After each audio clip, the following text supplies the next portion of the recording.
तो आज की क्लास में हम लोग महत्वपूर्ण जीके और जीएस की चर्चा करेंगे। जैसे कि आपका आज का पहला प्रश्न है, भारत का प्रथम गवर्नर जनरल कौन था। प्रश्न है आपका कि भारत का प्रथम गवर्नर जनरल कौन था। तो लॉर्ड विलियम बेंटिंग था। कौन था? Lord William Bentinck. Lord William Bentinck Bharat का क्या थे? प्रथम गवर्नर थे। तो प्रथम गवर्नर थे। कौन थे? प्रथम गवर्नर थे। उनका क्या नाम था? Lord William Bentinck. Lord William Bentinck थे भारत के प्रथम गवर्नर जनरल। तो बताइए भारत का प्रथम गवर्नर जनरल कौन था? Lord William Bentinck. Lord William Bentinck ji थे। नेक्स्ट क्वेश्चन है कि किस अनुच्छेद के तहत कहा गया कि संघ की सूची संघ की शक्ति कह रहा है कि संघ की जो शक्ति है ना वो राष्ट्रपति में निहित है। किस में निहित है? राष्ट्रपति में। राष्ट्रपति में संघ की शक्ति किस में निहित है? राष्ट्रपति में। राष्ट्रपति में निहित है। निहित होगी किस अनुच्छेद के तहत? तो अनुच्छेद 53 के तहत। किसके तहत? अनुच्छेद 53 के तहत। अनुच्छेद 53 के तहत बताया गया है कि संघ की जो शक्ति है ना वो राष्ट्रपति में निहित होगी। किस में निहित होगी? राष्ट्रपति में। राष्ट्रपति में निहित होगी। क्वेश्चन था आपका कि किस अनुच्छेद के तहत कहा गया है कि संघ की शक्ति राष्ट्रपति में निहित होगी। कौन सी अनुच्छेद में? तो अनुच्छेद 53 में। किसमें? अनुच्छेद 53 में। अनुच्छेद 53 में संघ की शक्ति जो है ना किसमें निहित रहेगी? राष्ट्रपति में निहित रहेगी। किसमें निहित रहेगी? राष्ट्रपति में। राष्ट्रपति में निहित रहेगी। नेक्स्ट क्वेश्चन है कि भारत में कंपनी के अधीन प्रथम गवर्नर जनरल कौन हुआ। मतलब भारत में कह रहा है कि कंपनी के अधीन। किसके अधीन? कंपनी के अधीन। कंपनी के अधीन प्रथम गवर्नर जनरल कौन हुआ? तो वारेन हेस्टिंग्स। कौन हुए? वारेन हेस्टिंग्स भारत के कंपनी के अधीन प्रथम गवर्नर जनरल रहे। तो बताए भारत में कंपनी के अधीन प्रथम गवर्नर जनरल कौन हुआ? Warren Hastings. बताइए भारत में कंपनी के अधीन प्रथम गवर्नर जनरल कौन हुआ? वारेन हेस्टिंग्स हुए। क्वेश्चन है कि ईरान का नेपोलियन किसे कहा जाता है? तो नादिर शाह को। किसको कहा जाता है? नादिर शाह को। ईरान का नेपोलियन किसे कहा जाता है? नादिर शाह को क्या कहा जाता है? ईरान का नेपोलियन कहा जाता है। किन्हें कहा जाता है? नादिर शाह को कहा जाता है। नेक्स्ट क्वेश्चन है कि भारत का नागरिक मूल अधिकारों का हनन होने पर कह रहा है कि भारत का नागरिक जैसे हम आप हुए ना तो कह रहा है कि भारत का नागरिक मूल अधिकार का हनन होने पर किस अनुच्छेद के तहत सर्वोच्च न्यायालय में अपील कर सकते हैं। मतलब क्या रहा क्वेश्चन हुआ आपका कि भारत का नागरिक जैसे हम हुए आपका कह रहा है कि मूल अधिकार का अगर हनन होने पर किस अनुच्छेद के तहत सर्वोच्च न्यायालय में अपील कर सकता है। तो अनुच्छेद होगा 32। किस अनुच्छेद में कर सकता है? अनुच्छेद 32 में कर सकता है। तो क्वेश्चन है आपका कि भारत का नागरिक मूल अधिकारों का हनन होने पर किस अनुच्छेद के तहत सर्वोच्च न्यायालय में अपील कर सकता है? तो अनुच्छेद 32 के अंतर्गत। किसके अंतर्गत कर सकता है? अनुच्छेद 32 में। नेक्स्ट क्वेश्चन है आपका कि भारत के नागरिक, फिर से क्वेश्चन आया कि भारत के नागरिक मूल अधिकारों का हनन होने पर किस अनुच्छेद के तहत उच्च न्यायालय में, यहाँ पे था सर्वोच्च न्यायालय, यहाँ पे क्या गया? उच्च न्यायालय में अपील कर सकता है। मतलब उच्च न्यायालय में अपील कर सकता है। तो अनुच्छेद 226 में। किस में अपील कर सकता है? क्वेश्चन है आपका कि भारत के नागरिक मूल अधिकारों का हनन होने पर किस अनुच्छेद के तहत उच्च न्यायालयों में अपील कर सकता है? तो अनुच्छेद 226 में। किस में कर सकता है? अनुच्छेद 226 में। क्वेश्चन है कि टंगस्टन का गलनांक लगभग कितना होता है? टंगस्टन का गलनांक लगभग कितना होता है? तो 3500 डिग्री सेल्सियस। कितना होता है? 3500 डिग्री सेल्सियस होता है। टंगस्टन का गलनांक लगभग कितना होता है? 3500 डिग्री सेल्सियस होता है। किसका गलनांक पढ़ रहे हैं हम लोग? टंगस्टन का गलनांक लगभग कितना होता है? 3500 डिग्री सेल्सियस होता है। नेक्स्ट क्वेश्चन है कि मानव शरीर का सर्वाधिक कोलेस्ट्रॉल बनाने वाला स्थान कौन है? क्वेश्चन है आपका कि मानव शरीर का मतलब सबसे अधिक जो कोलेस्ट्रॉल बनाने वाला स्थान है वो कौन सा है? तो यकृत, जिसे अंग्रेजी में हम क्या बोलते हैं? लीवर बोलते हैं। तो बताइए मानव शरीर का सर्वाधिक कोलेस्ट्रॉल बनाने वाला स्थान का क्या नाम है?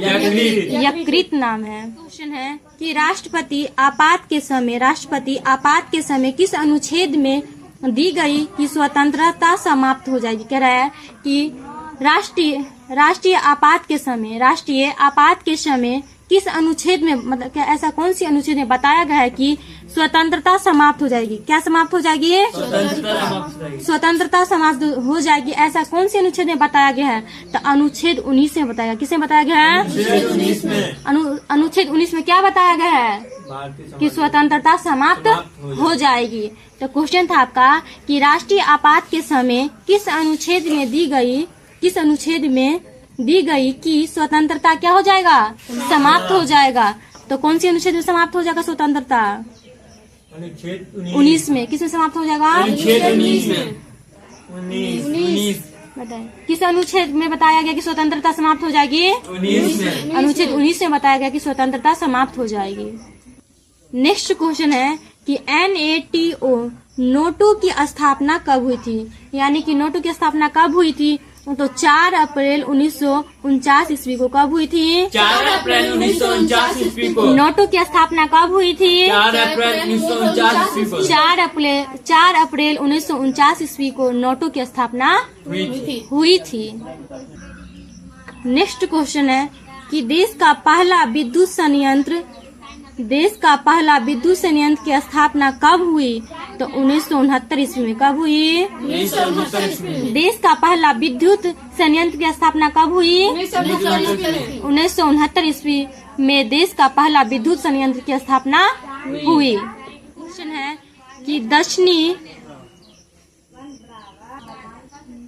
दक्षिण भारत की सबसे ऊंची चोटी कौन सी है? यानी कि दक्षिण भारत जो है ना वहाँ का पूछ रहा है कि सबसे ऊंची चोटी कौन सा है? तो अनायमुड्डी है। कौन सी है? दक्षिण भारत की सबसे ऊंची चोटी का क्या नाम है? अनायमुड्डी नाम है। क्या नाम है? अनायमुड्डी। तो बताए दक्षिण भारत की सबसे ऊंची चोटी का क्या नाम है? अनायमुड्डी। नेक्स्ट क्वेश्चन है कि बिना ताज का बादशाह किसे कहा जाता है? बिना ताज का बादशाह किसे कहा जाता है? तो सुरेंद्र नाथ बनर्जी को कहा। किनको कहा जाता है? सुरेंद्र नाथ बनर्जी को कहा जाता है। बिना ताज का बादशाह किन्हें कहा जाता है? सुरेंद्र नाथ बनर्जी को क्या कहा जाता है? बिना ताज का बादशाह कहा जाता है। नेक्स्ट क्वेश्चन है कि कलकत्ता में सुप्रीम कोर्ट की स्थापना कब हुई? कलकत्ता में कौन सी कोर्ट की स्थापना हुई है? सुप्रीम कोर्ट की स्थापना हुई है। तो क्वेश्चन है आपका कि कलकत्ता में सुप्रीम कोर्ट की स्थापना कब हुई है? तो 1774 ईस्वी में। कब हुई है? 1774 ईस्वी में कलकत्ता में सुप्रीम कोर्ट की स्थापना हुई है। तो बताइए कलकत्ता में सुप्रीम कोर्ट की स्थापना कब हुई? 1774 ईस्वी में सुप्रीम कोर्ट की स्थापना कलकत्ता में हुई है। कहाँ पे हुई है? कलकत्ता में हुई है 1774 ईस्वी में। कोर्ट का क्या नाम है? Supreme court. तो बताइए कलकत्ता में सुप्रीम कोर्ट की स्थापना कब हुई? 1774 ईस्वी में हुई। नेक्स्ट पोंग बांध किस नदी पे स्थित है? तो किस नदी पे स्थित है? ब्यास नदी पे स्थित है। पोंग बांध किस नदी पे स्थित है? ब्यास नदी पे स्थित है। पोंग बांध किस नदी पे स्थित है? ब्यास नदी पे स्थित है। नेक्स्ट क्वेश्चन है कि थीन बांध किस नदी पर स्थित है? थीन बांध किस नदी पर स्थित है? तो रावी नदी पर स्थित है। किस नदी पर स्थित है? रावी नदी पर। थीन बांध किस नदी पर स्थित है? रावी नदी पर। अब पोंग बांध किस नदी पर स्थित है? ब्यास नदी पर। ब्यास नदी पे स्थित है। आपका क्वेश्चन था कि थीन बांध किस नदी पे स्थित है? रावी नदी पे स्थित है। नेक्स्ट क्वेश्चन है कि माप तौल की दशमलव प्रणाली किस देश की देन है? मतलब कि माप तोल जो हम लोग करते हैं ना वो कह रहा है कि ये जो कौन सी देश दिया हुआ है माप तोल के बारे में। तो क्वेश्चन है आपका कि माप तोल की दशमलव प्रणाली किस देश की देन है? कहाँ से आया है ये माप तोल के बारे में, मतलब किस देश से आया हुआ है? तो तो फ्रांस से आया। कहाँ से आया है? फ्रांस से। तो माप तौल की दशमलव प्रणाली किस देश की देन है? फ्रांस की। फ्रांस की है। कहाँ की है? फ्रांस की। मतलब फ्रांस के लोग माप तौल की देन दिए हुए हैं। कहाँ के लोग दिए हुए हैं? फ्रांस के लोग। फ्रांस के। तो क्वेश्चन था आपका कि माप तौल की दशमलव प्रणाली किस देश की देन है? फ्रांस की है।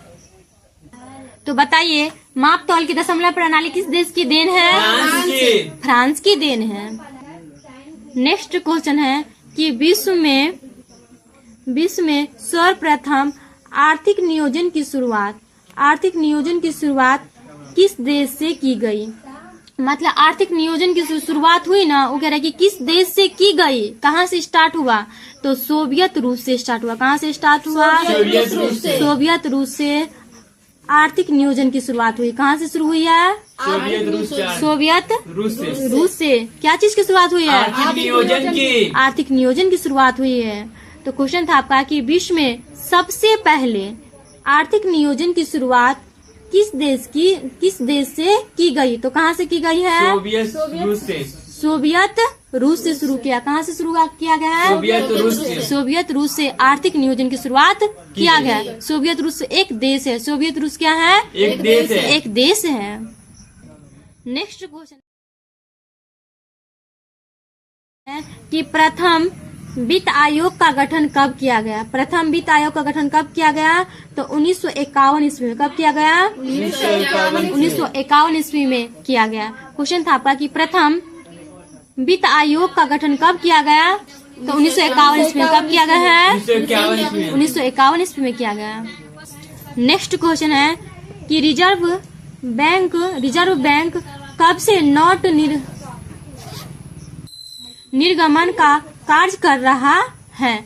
क्वेश्चन था आपका कि रिजर्व बैंक है ना, वो रिजर्व बैंक कब से नोट निर्गमन का क्या चीज का काम कर रहा है? नोट निर्गमन का कार्य कर रहा है। तो कब से कर रहा है? तो 1938 ईस्वी से। कब से कर रहा है? 1938 ईस्वी से रिजर्व बैंक नोटों से निर्गमन कार्य कर रहा है। कौन सी बैंक कर रहा है? रिजर्व बैंक कर रहा है। तो क्वेश्चन था आपका कि रिजर्व बैंक कब से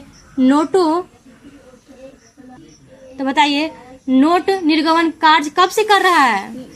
1938 ईस्वी से। कब से कर रहे हैं? 1938 से। तो क्वेश्चन था आपका कि रिजर्व बैंक कब से नोट निर्गमन का कार्य कर रहा है? 1938 ईस्वी से रिजर्व बैंक नोट निर्गमन का कार्य कर रहा है। कि नोटों एवं सिक्कों पर कब से कह रहा है कि नोटों एवं सिक्कों जो होता है ना, वो दोनों पे कह रहा है कि कब से अशोक स्तंभ अंकित होने लगा। मतलब नोट पे भी और सिक्का पे भी, दोनों चीज पे ना कह रहा है कि कब से, मतलब कब से स्टार्ट हो गया कि अशोक स्तंभ अंकित होने लगा। तो कब से अंकित होने लगा है? 1949 ईस्वी से। कब से अंकित होने लगा है? 1949 ईस्वी से। अशोक स्तंभ जो है ना, वो क्या चीज पे अंकित होने लगा है? नोटों पे और 1949 सिक्कों पे। नोटों और सिक्कों पर अशोक स्तंभ अंकित होने लगा है। कब से अंकित होने लगा है? 1949 ईस्वी से अंकित होने लगा है। नोटों और सिक्कों पे अशोक स्तंभ अंकित होने लगा है 1949 ईस्वी से। नेक्स्ट क्वेश्चन है कि रिजर्व बैंक के प्रथम गवर्नर कौन थे? रिजर्व बैंक के प्रथम गवर्नर कौन थे? तो ओसबॉर्न स्मिथ थे। कौन से है? ओसबॉर्न स्मिथ रिजर्व बैंक के प्रथम गवर्नर थे। तो क्वेश्चन था आपका कि रिजर्व बैंक के प्रथम गवर्नर कौन थे? ओसबॉर्न स्मिथ जी थे। नेक्स्ट क्वेश्चन है कि विश्व की आर्थिक व्यवस्था में भारतीय अर्थव्यवस्था का कौन सा स्थान है? कह रहा है कि पूरे विश्व में पूछ रहा है कि विश्व की अर्थव्यवस्था में भारतीय अर्थव्यवस्था का कौन सा स्थान है? मतलब भारतीय जो वो क्या स्थान है अर्थव्यवस्था में? तो तीसरा स्थान है। क्या स्थान है? तीसरा स्थान है। विश्व की अर्थव्यवस्था में भारतीय अर्थव्यवस्था का कौन सा स्थान है? तीसरा स्थान है। पूरे विश्व में भारतीय अर्थव्यवस्था का कौन सा स्थान है? तीसरा स्थान है। नेक्स्ट क्वेश्चन है कि भारत की राष्ट्रीय आय में सर्वाधिक योगदान किस क्षेत्र का है? तो तृतीय क्षेत्र का। किस क्षेत्र का है? भारत की राष्ट्रीय आय मतलब आय जो है, भारत की राष्ट्रीय आय में सबसे अधिक योगदान जो है वो किस क्षेत्र का है? तृतीय क्षेत्र में। तृतीय क्षेत्र का। किस क्षेत्र का है? तृतीय क्षेत्र का। बताए तृतीय क्षेत्र में क्या होता है? कृषि होता है। क्या होता है? कृषि होता है। तो वही कह रहा है कि भारत की राष्ट्रीय आय में सबसे अधिक योगदान किस क्षेत्र का है? तृतीय क्षेत्र तो का। तृतीय क्षेत्र का है। किस क्षेत्र का है? तृतीय क्षेत्र का। तृतीय क्षेत्र का। तृतीय में कृषि नहीं होगा, व्यापार होगा। क्या होगा? व्यापार या सेवा क्षेत्र आएगा। तो मतलब कृषि धोखा से बुला गया आपको, मतलब हम धोखा से आपको बता दिए। तो बताइए भारत की राष्ट्रीय आय में सर्वाधिक योगदान किस क्षेत्र का है? तृतीय तृतीय क्षेत्र का है। तो तृतीय क्षेत्र में क्या आता है? सेवा क्षेत्र। सेवा क्षेत्र और व्यापार आता है। कि कृषि पहला में आता है। कृषि कौन सा स्थान पे आता है? पहला में आता है। नेक्स्ट की विषुवत रेखीय प्रदेश में किस प्रकार के वन पाए जाते हैं? क्वेश्चन है आपका कि विषुवत रेखीय प्रदेश में किस प्रकार का वन पाए जाते हैं? तो सदाबहार वन पाए जाते हैं। कैसा वन पाए जाते हैं? सदाबहार वन पाए जाते हैं। क्वेश्चन है आपका कि विषुवत रेखीय प्रदेश में किस प्रकार के वन पाए जाते हैं? तो सदाबहार वन पाए जाते हैं। कैसे वन पाए जाते हैं? सदाबहार वन विषुवत रेखीय प्रदेश में वन पाए जाते हैं। नेक्स्ट क्वेश्चन है कि भारत में दूसरी सबसे ज्यादा बोली जाने वाली भाषा कौन है? मतलब भारत में सबसे दूसरी जो भाषा बोली जाती है वो कौन सी भाषा है? तो बांग्ला है। कौन सी है? बांग्ला। भारत में दूसरी सबसे ज्यादा बोली जाने वाली भाषा कौन सी है? बांग्ला। वही अगर पूछे कि भारत में पहली भाषा सबसे ज्यादा कौन बोली जाती है? तो हिंदी। अगर पहली पूछे तो हिंदी और दूसरी पूछे तो बांग्ला। क्वेश्चन था आपका कि भारत में दूसरी सबसे ज्यादा बोली जाने वाली भाषा कौन सी है? बांग्ला। वही अगर हिंदी पूछे तो वही अगर पहली पूछे तो हिंदी हो जाएगा। अगर पूछ ले कि भारत में पहली सबसे ज्यादा बोली जाने वाली भाषा कौन सी है? हिंदी। क्वेश्चन था आपका यहाँ पे कि भारत में दूसरी सबसे ज्यादा बोली जाने वाली भाषा कौन सी है? बांग्ला। पहली पूछे तो हिंदी, दूसरी पूछे तो भारत में बांग्ला। नेक्स्ट क्वेश्चन है कि लगातार बढ़ती कीमतों की प्रक्रिया क्या कहलाती है? तो मुद्रास्फीति कहलाती है। क्या कहलाती है? मुद्रास्फीति कहलाती है। मतलब लगातार जो बढ़ रहा है कीमतों की प्रक्रिया, उसे हम क्या कहते हैं? तो मुद्रास्फीति कहते हैं। क्या कहते हैं? मुद्रास्फीति कहते हैं। नेक्स्ट क्वेश्चन है कि विश्व में सबसे पहले परिवार नियोजन अपनाने वाला देश कौन है? मतलब पूरे विश्व में बात हो रहा है कि परिवार नियोजन को अपनाने वाला जो देश है वो कौन है? तो भारत है। कौन सा है? भारत। क्वेश्चन फिर से सुनिए। विश्व में सबसे पहले परिवार नियोजन को अपनाने वाला देश कौन सा है? भारत है। कौन सा है? भारत है। भारत जो है ना वो परिवार नियोजन को अपनाने वाला पहला देश है। भारत क्या है? तो परिवार नियोजन को अपनाने वाला पहला देश है। बताइए कि विश्व में सबसे पहले परिवार नियोजन अपनाने वाला देश कौन सा है? भारत है। नेक्स्ट क्वेश्चन है की स्थापना कब हुई? ISI की स्थापना कब हुई? तो 17 दिसंबर 1931 ईस्वी में। कब हुई? 17 दिसंबर 1931। ISI की स्थापना कब हुई? 17 दिसंबर 1931 ईस्वी में ISI की स्थापना हुई। नेक्स्ट क्वेश्चन है आपका कि OPEC की स्थापना कब हुई? तो कब हुई है? 1960 ईस्वी में। कब हुई है? ओपेक की स्थापना कब हुई है? 1960 ईस्वी में ओपेक की स्थापना हुई है। नेक्स्ट क्वेश्चन है कि समृद्धि का सबसे अच्छा मापदंड क्या है? समृद्धि का सबसे अच्छा मापदंड क्या है?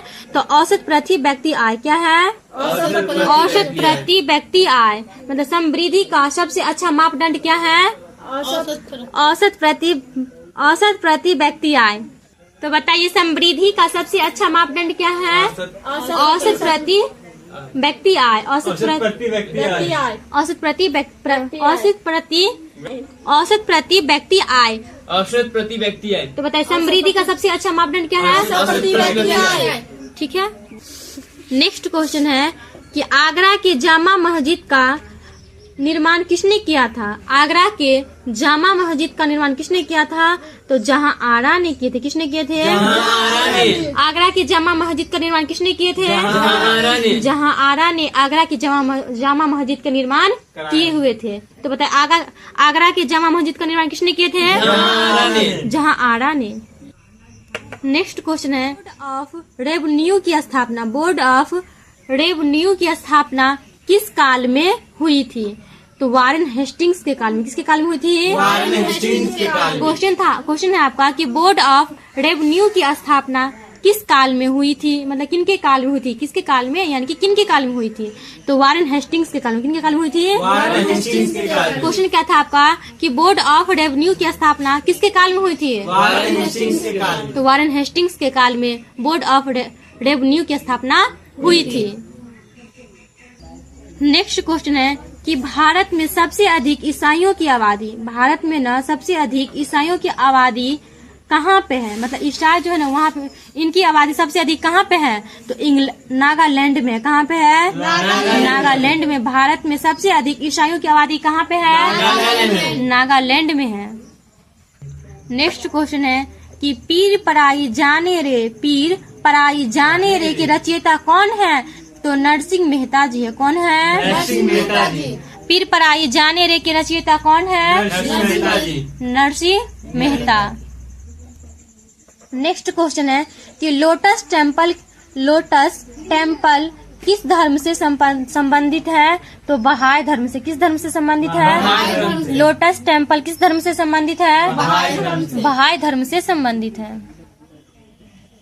नेक्स्ट क्वेश्चन है कि सिक्योरिटी पेपर मिल किस राज्य में स्थित है? सिक्योरिटी पेपर मिल किस राज्य में स्थित है? तो मध्य प्रदेश में स्थित है। कहाँ पे स्थित है? मध्य प्रदेश में स्थित है। सिक्योरिटी पेपर मिल किस राज्य में स्थित है? मध्य प्रदेश में स्थित है। आज का लास्ट प्रश्न है कि मरणोपरांत सर्वप्रथम किन्हें भारत रत्न से पुरस्कृत किए थे? क्वेश्चन था आपका कि मरणोपरांत सबसे पहले किन्हें भारत रत्न से पुरस्कृत किया गया था? तो लाल बहादुर शास्त्री को। किनको किया गया था? भारत रत्न से पुरस्कृत किनको किया गया था? लाल बहादुर शास्त्री को किए गए थे। लाल बहादुर शास्त्री जी को भारत रत्न से पुरस्कृत कौन किए हुए थे? कौन किए थे? तो बताइए भारत रत्न से किन्हें पुरस्कृत किए गए थे? लाल बहादुर शास्त्री को भारत रत्न से पुरस्कृत किए गए थे। आज के लिए इतना ही। मिलते हैं अगली वीडियो में, तब तक के लिए धन्यवाद। वीडियो पसंद आए तो लाइक शेयर सब्सक्राइब अवश्य कीजिएगा।